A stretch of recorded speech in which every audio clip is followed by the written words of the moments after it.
So now that I got the battery in place, I'm going to be installing an inline fuse,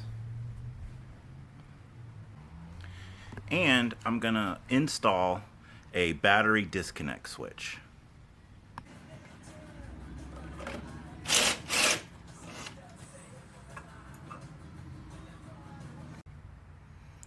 So the way that this switch is going to function, with the switch in the down position and the cap in the down position, that is on or powered.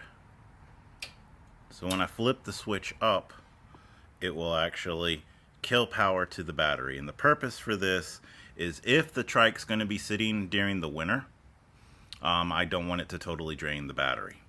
So this disconnect switch will hopefully save the battery from completely dying or draining.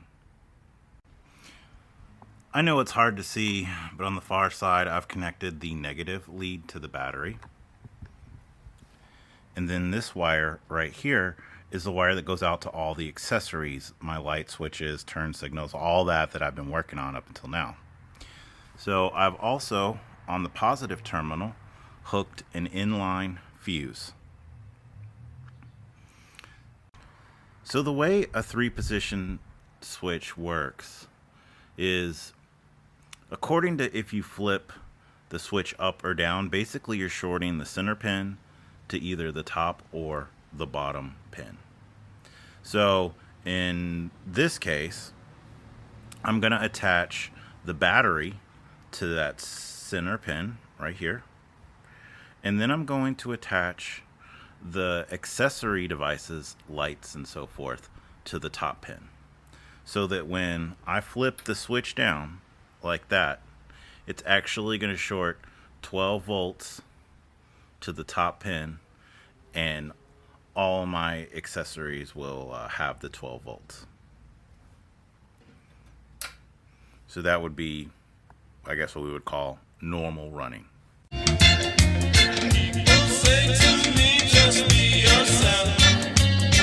It makes no sense to follow fashion. How could I be anybody else? I don't try. I've got no reason. Nothing ever changed. Oh no, nothing ever changed.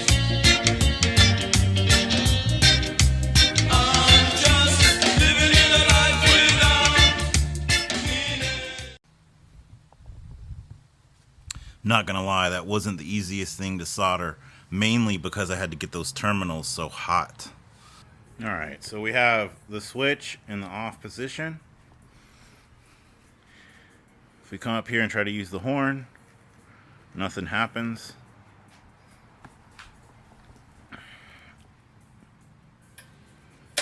Turn power on, and we're good. Alright guys, now that we got that out of the way, hopefully in the next video I can employ some help, because we're going to be pulling the engine. So stay tuned on HOTCAGO, and thanks for watching. Until next time.